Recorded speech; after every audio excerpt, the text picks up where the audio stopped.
Nous sommes maintenant en compagnie du frêne, le Fraxinus excelsior, qui fait partie de la famille des Oléacées.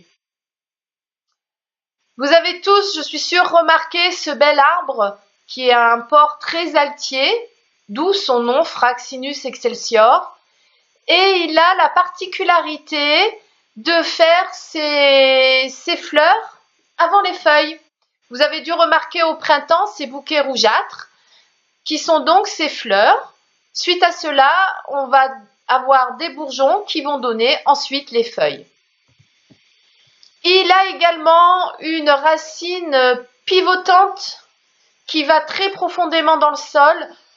C'est un arbre qui va être bien ancré, qui va bien supporter les vents et qui est très costaud.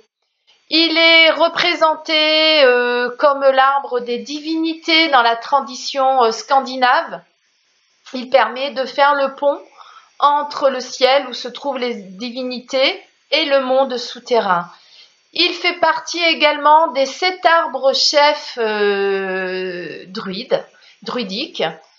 Et les Celtes en parlent aussi comme le symbole de la réincarnation.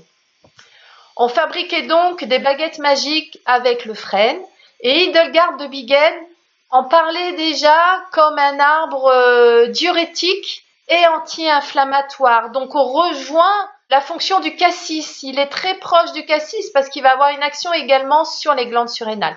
Mais je vais vous en parler un peu plus tard.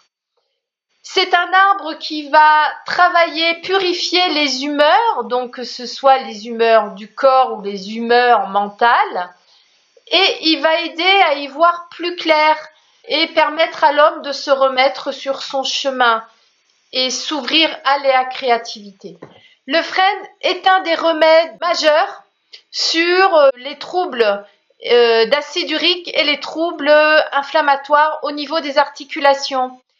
Il a cette capacité d'éliminer l'acide urique au niveau articulaire, avec le soutien par exemple du bourgeon de l'aulne qui lui travaille sur les rétentions d'eau. L'aulne est un arbre qui pousse les pieds dans l'eau et il va permettre d'évacuer cette eau qui est en stagnation au niveau des tissus et également cet acide urique qui va générer cet état inflammatoire.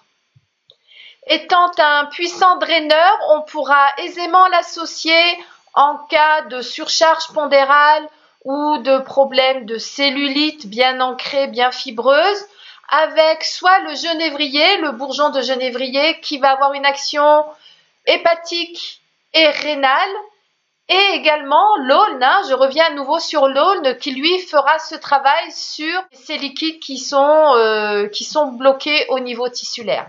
Lorsque l'on est en présence de terrains infiltrés, avec des problèmes articulaires inflammatoires, il est très intéressant d'utiliser le frêne sur cette phase de préparation, associé avec le cassis. Ils sont très complémentaires parce que tous les deux vont avoir cette action de soutien sur les surrénales, et le genévrier qui est un bourgeon qui s'associe très bien avec le frêne pour faire ce travail en profondeur de draineur.